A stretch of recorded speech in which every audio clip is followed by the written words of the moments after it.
కూడా శతాధిక చిత్రాలు తీయడమే కాదు, శతాధిక చిత్రాలని తయారు చేసే శిష్యుని కూడా తయారు చేసుకున్నాడు. బహుశా ఆయనకే చెల్లింది అది. మన కోడి రామకృష్ణ గారు 100+ మూవీస్ తీశారు. అండ్ పొలిటికల్ సెటైర్ కూడా, ఎమ్మెల్యే ఏడుకొండలని ఒక పొలిటికల్ సెటైర్. తర్వాత చూస్తే శ్రీవారి ముచ్చట్లు, ఎంత మంచి ఫ్యామిలీ డ్రామా అది. జయసుధ, జయప్రద, అక్కినేని నాగేశ్వరరావు గారు, శ్రీవారి ముచ్చట్లు చాలా బాగుంటుంది మూవీ.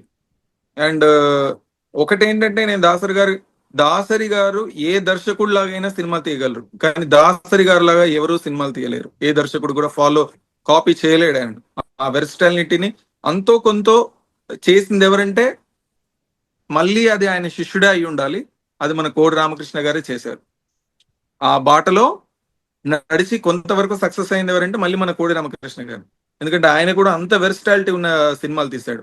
ఇప్పుడు ఒక మంగమ్మ గారి మనవడేంటి, ఒక ఇంట్లో రామయ్య వీధిలో కృష్ణయ్య తీసిన దర్శకుడు భారత్ బంద్ తీశాడంటే నమ్మగలమా? పెళ్ళాని చెప్తే వినాలి అని సినిమా తీసిన దర్శకుడు ఒక అమ్మోర్ని డైరెక్ట్ చేశాడంటే నమ్మగలమా?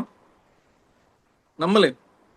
అలాంటి వెర్స్టాలిటీ మళ్ళీ ఆయన శిష్యుడికే చెల్లింది. అది దర్శకరత్నానికి ట్రూ జస్టిఫికేషన్ అనమాట. ఎవరు ఈ ఎన్లిఫ్టెడ్ ద క్రాఫ్ట్. యాక్చువల్ గా ఒక డైరెక్షన్ అంటే స్టోరీ ఎవరు రాసినా డైరెక్టర్ పని ఏంటి, డైరెక్ట్ చేయటం అనమాట. సో కాబట్టి అన్ని స్టోరీలు ఆయన రాసినా, పక్కన వాళ్ళు స్టోరీస్ రాసినా, రీమేక్ ఫిలిమ్స్ తీసినా, హిందీలో కూడా సినిమాలు తీశారు. యాక్చువల్ గా ఆ కాలంలోనే ఒక రకంగా లైక్ పాన్ ఇండియా డైరెక్టర్ లాగా. అంటే తన స్టోరీస్ లో యాక్సెప్టెన్స్ ఉండేదన్నమాట. లైక్ నేషనల్ లెవెల్లో కూడా తన కథలకి యాక్సెప్టెన్స్ వచ్చింది కాబట్టి ధైర్యంగా సినిమాలు తీయగలిగాడు. మీరు అన్నట్టు ఆ క్రెడిబిలిటీ మాత్రం నిజంగా నిలబెట్టుకోగలిగాడు. ఇప్పుడు కూడా ఎవరైనా నాకు ఈ దర్శకుడు అవకాశాలు ఇచ్చాడు, ఆ దర్శకుడు అవకాశాలు ఇచ్చాడని చాలా మంది దగ్గర వింటుంటాం. కానీ యునానిమస్ గా ఒక తరానికి, ఒకరికి ఇద్దరికి కాదు, ఒక తరానికి మొత్తానికి అవకాశాలు ఆయన ఇచ్చాడు అనమాట.